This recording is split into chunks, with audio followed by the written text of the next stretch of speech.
Last week, the Sega Dreamcast turned 19 years old in North America.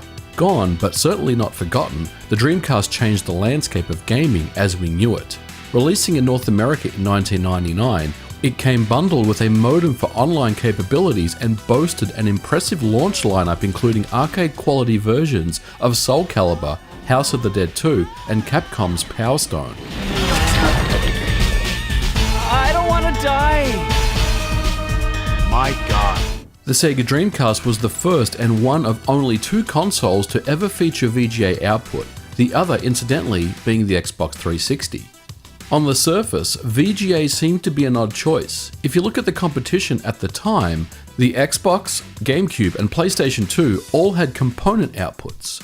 But if we dig deeper, the reason why Sega likely opted for VGA is due to the strong connection the Dreamcast had with Sega arcade hardware that was built with very similar specs, which was known as Naomi.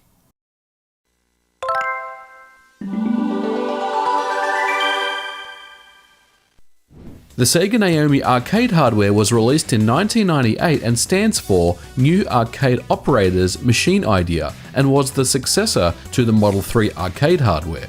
The first arcade game released on the Naomi, incidentally, was House of the Dead 2. While it's not clear which machine came first, the Dreamcast or the Naomi, what is known is Sega wanted the Dreamcast to match the specs of the Naomi and bring quality arcade games to the home. The Dreamcast runs a Hitachi SH4 RISC processor clocked at 200 MHz. For its GPU, it runs an NEC PowerVR 2 at 100 MHz. The Dreamcast has 16 MB of main memory, 8 MB of video RAM, and 2 MB for its sound. Game media is of course the proprietary GD-ROM format capable of storing up to 1.2 GB of data on a single disc. The Sega Naomi shares the exact same processor, graphics and sound chips as the Dreamcast, but it has double the main memory, graphics and sound memory.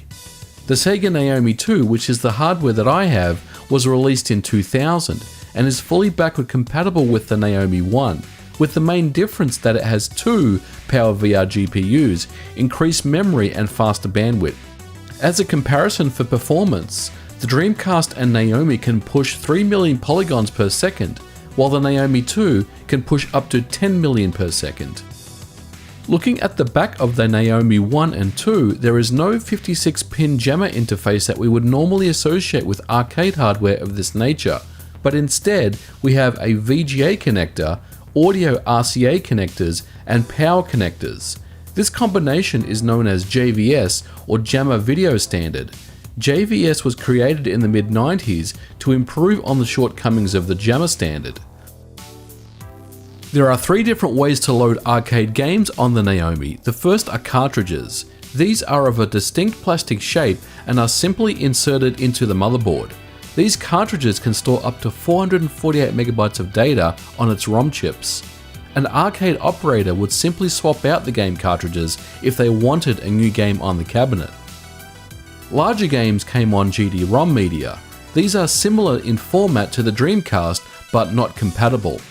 Incidentally, attempting to boot a Naomi GD-ROM on the Dreamcast results in this interesting message.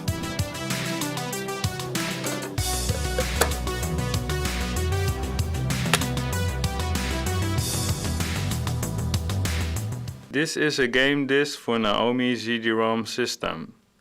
You cannot play this with the Dreamcast. The first track contains game data, so do not play this with a CD player. The GD-ROM was an add-on to the Naomi that interfaced to a special cartridge known as a DIM board. The DIM board contains up to 570 MB of RAM. The board loads the entire GD-ROM into memory to reduce on drive access and wear and tear on the GD-ROM. These are notorious for breaking down easily.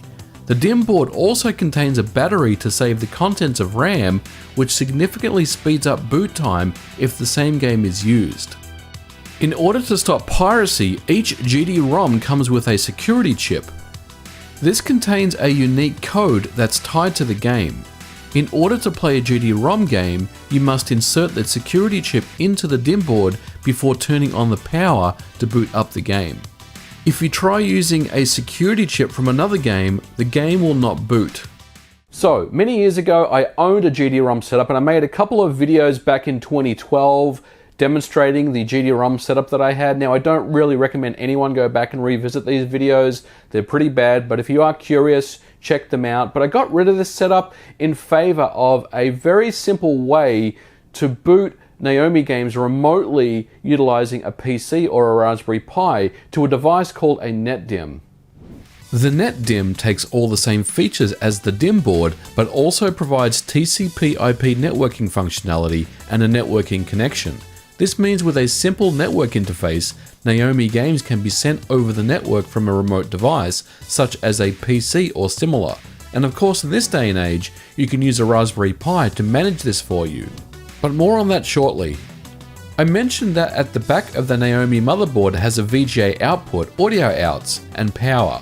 So how do we go about connecting it up to a JAMMA arcade cabinet? You would use what's called an I/O board. This board, known as the Capcom I/O, interfaces to the Naomi via the USB connection. The I/O board will route the audio, video and controller to the JAMMA edge. There's also an additional input for a kick harness for any 6-button game such as Street Fighter Upper 3 or Marvel vs. Capcom 2. The I/O board requires its own power, either from the JAMMA interface or via its own dedicated power supply.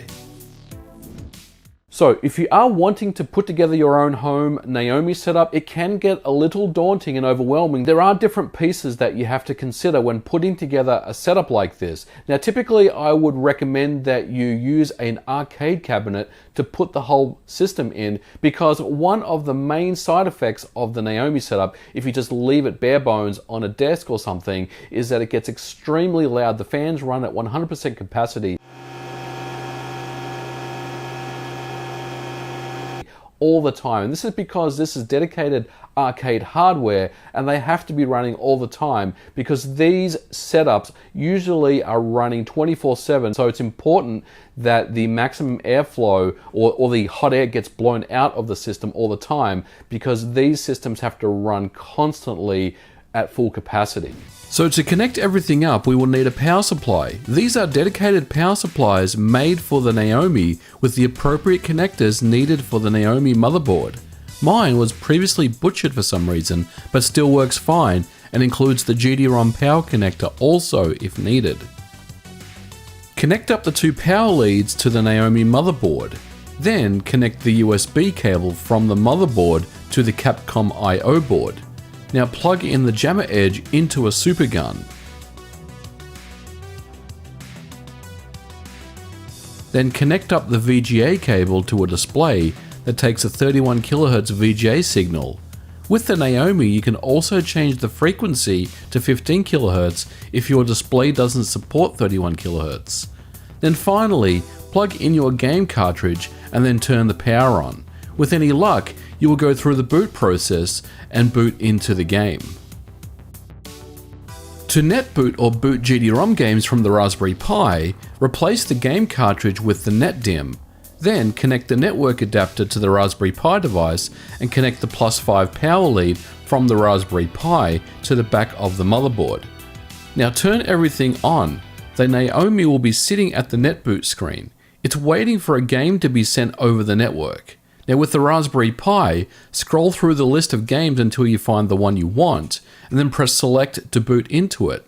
This process may take a minute or two as it sends the entire game over the network into the NetDIMM's RAM, and then it will reboot the Naomi into the game proper.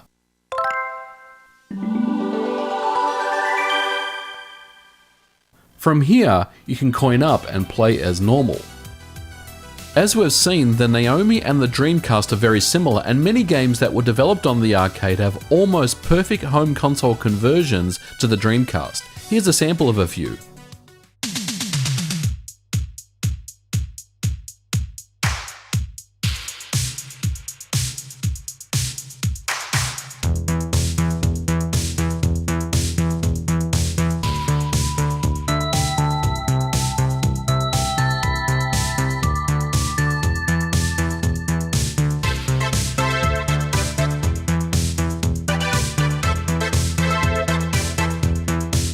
It's also worth mentioning that the Naomi has some games that never made it to any home console.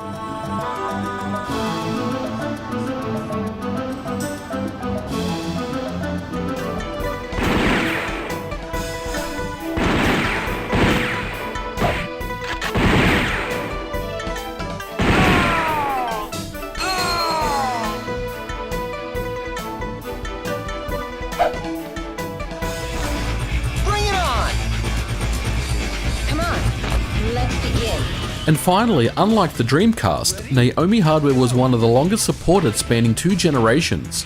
Virtua Fighter 4 Evolution, for example, made its way to the PlayStation 2, but games were made for the Naomi even after the PlayStation 2 and Dreamcast had been discontinued all the way up to 2009. Radaji Noah is one of the last ever shoot-'em-up Naomi titles that was released in 2009 that was ported to the Nintendo Wii. The Xbox 360 and PlayStation 3 also received Naomi ports. So in conclusion, even though the Dreamcast only lasted a short while before being discontinued in 2001, its legacy lived on in the arcades with the Naomi. And with so many fantastic arcade games that still look and play great to this day, the Sega Naomi is one piece of hardware that I'm glad to have as part of my collection. Well guys, I'm going to leave it at that for this video. Let me know what you thought about the Sega Naomi arcade hardware in the comments below. If you have any questions about what you saw in this video or anything else, let me know. As always guys, don't forget to like and subscribe, and I'll catch you guys in the next video. Bye for now.